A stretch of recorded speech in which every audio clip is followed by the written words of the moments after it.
So what is your advice in terms of like things that you would recommend, the incoming freshmen to like do and think about sooner, rather than later? So maybe just go, let's go in the order that you guys started. So Chichi, you go first.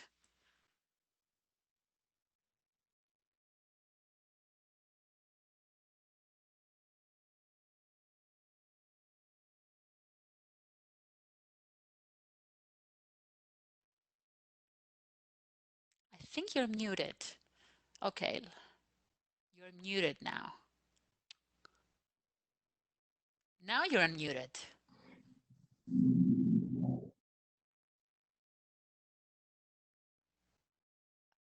Okay, let's go to Delani. We can go back to Chichi. I guess I would say one of the biggest pieces of advice that I could give is just to take advantage of all the opportunities that UConn presents to you. I know that a lot of times it can be like, I guess, scary to take on a lot of different things at once. But I think that looking back on my experience, although I might have been stressed at certain points with everything that I had going on, I don't regret taking advantage of any of the opportunities that were presented to me. And I think that you can really search out any different thing that you're interested in while on campus. And I just think that it's awesome to take advantage of all the opportunities that UConn presents to you. Right. Thank you, Delani. And then who do we have after that? Did we have Ryland? Was it you Yep. after Delani? So my piece of advice also echoes on what Delaney was saying. Take advantage of every opportunity you can. There's so many people you can meet, so many connections to make. Even in terms of entrepreneurship as well, there's so many programs you can get into. There's the Innovation Quest, there's Idea Grants, there's hackathons that UConn runs every year. Go out there, put yourself out there. There's so much to learn, so many people to meet. So rewarding. Great. Thank you. Nicole, oh, no, it wasn't Nicole. It was Nicholas after Ryland, right? Yeah. Yep. So I'm gonna have to agree with the other two as well. Like, there's just so much you can always do, even like work opportunities or clubs you want to join, sports, academic clubs. There's always so much to do at UConn, and I kind of started slow at the beginning, but then as I got used to the college routine, you kind of just get into the groove of doing all those things that Delaney says like is overloading, but like also rewarding. It's worth it. So that's my piece of advice. Great. Thank you. Nicole? Yeah, agreeing with them. I've been able to be a secretary and vice president of a club, which it has been so rewarding for me. But also just don't forget to have fun, visit Horse Barn Hill, get ice cream, like actually enjoy your experience along with doing your schoolwork, or else you won't really be able to benefit. What club are you in, Nicole? Green Building Club. Oh, Green Building. Can you tell us a little bit about that? Yeah, we get together and we just talk about topics or ideas in environmental or civil engineering that we find interesting. We were working on a project for the EPA Rainworks Challenge, where we were going to redesign a parking lot on Horse Barn Hill to regrade it to stop it from flooding. Great. And that's something that can actually be implemented, right? I mean, Yeah. it's right there on campus and you can see it happening. That's really nice. Yeah. Good. Thank you, Nicole. Chichi, I see you're back with your microphone.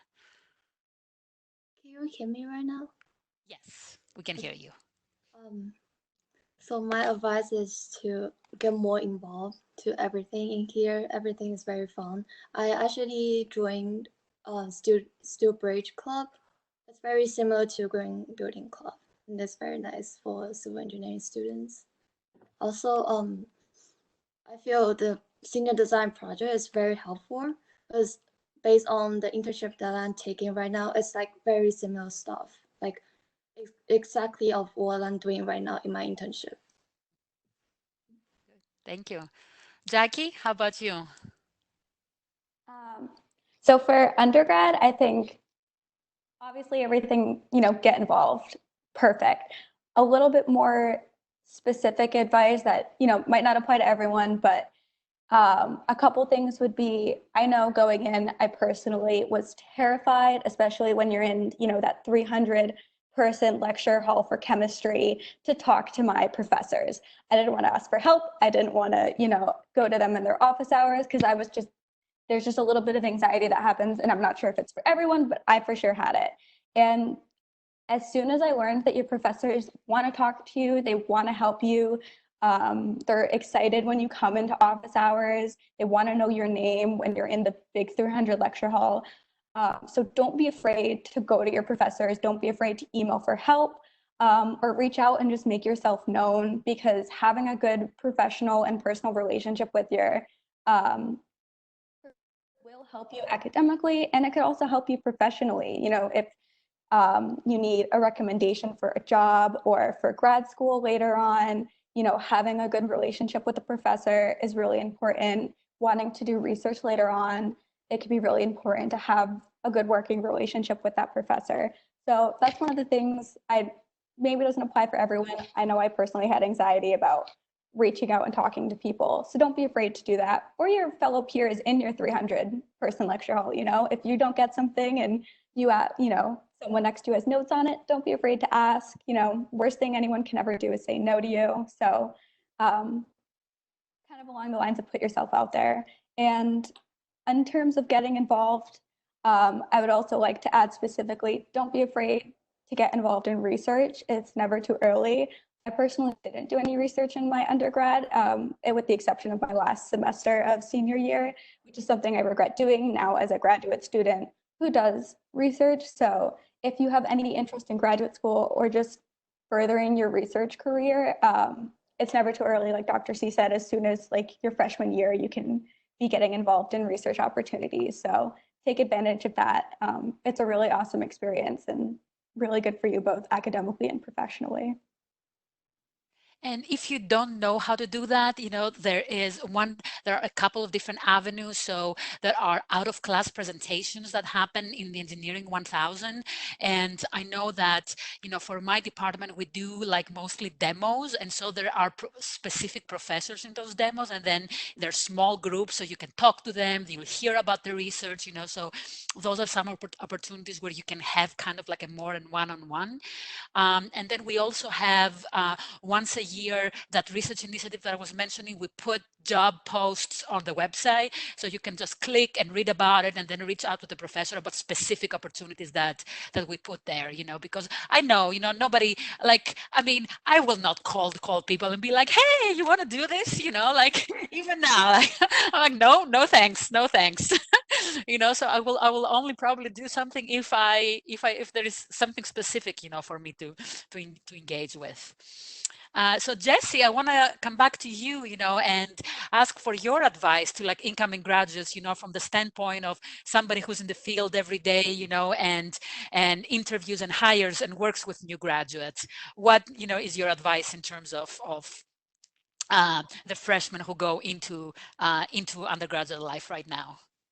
Well, I can give you some advice from my experience at UConn. I'm not sure how that's going to affect you from coming into a career, coming in as a freshman, but one thing that really hit home was when Jackie was talking. She was talking about kind of the small classes, and you're going to see a lot of the same people in your classes. And one of the things that really helped me through my tenure at UConn, all of the professors, all of the faculty, everybody was amazing. But going through some of the challenging classes, your peers were some of your best resources, and you would see that you would have the same students in every class. You kind of became a group. The classes were relatively smaller.